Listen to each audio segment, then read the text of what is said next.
what? I'm the Flat Rate Master, and well, let's talk about a complete lack of common sense with the general public. I know, lame rant, I know. So, unfortunately, we have had a rash of people doing, well, stupid stuff.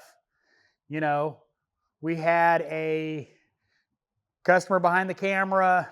They drove their 2018 Jeep with zero coolant in it to the shop.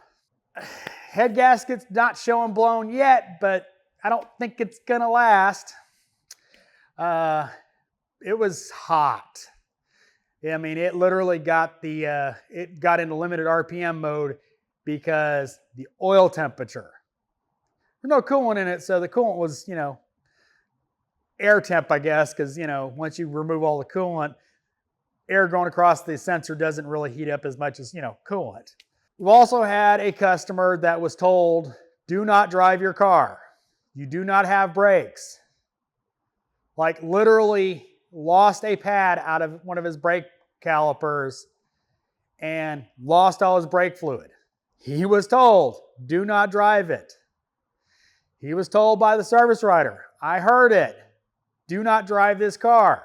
He got in the car, drove off. Now, I barely missed running into the hedges that are on the back part of our parking lot to the street. So I know it ain't got no brakes. Yeah, he turned around and called and said, I'm coming back, you're doing the repair. But it's like, and you drove it in like that. It's like, why the heck would you drive off with it like that? I'm not going to blame millennials because I've seen, boomers do this kind of stupid stuff too. So it's across all generations. I'm equal opportunity, whatever. But it's like, in my career as an automotive technician, it seems like it has gotten worse and worse and worse. Customers, calling and making an appointment because their red oil light's coming on, or their low oil light's coming on. And what do? They keep driving it. That happens a lot now. A lot. I think one of our most common complaints nowadays is red oil light. Maybe you should have changed the oil on it, 4,000 miles ago. Or in some cases, go down to 3,000 miles because it burns that much oil. You've been warned about that, Audi. But it's like they keep driving it with a red oil light on it. I mean, come on. Didn't Daddy teach you that a red oil light means they ain't got no oil in it? Not counting the diesel fuel filled cars.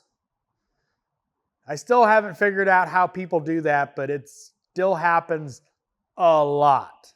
I don't know why my car stalled after I got gas. You pull a fuel sample and it's diesel. I don't know why. Society is going yeah. I'm not going to finish that sentence because I'll probably get demonetized, but I mean, geez. The stupid is rampant nowadays. I don't understand how people don't have enough common sense to know when a red oil light thing is flashing at you, the Jeep, because when I pulled it in, it was flashing at me oil temp, RPM limited. I don't understand why you would not tow it. RPM limited, so you're in limp mode, so you're not exactly going very fast, very far. Why would you not tow it?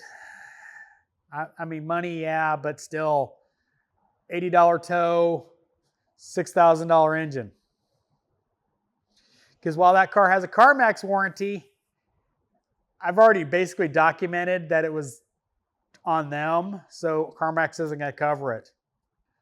Oh, society is... And as always, thanks for watching. I am the Flat Rate Master.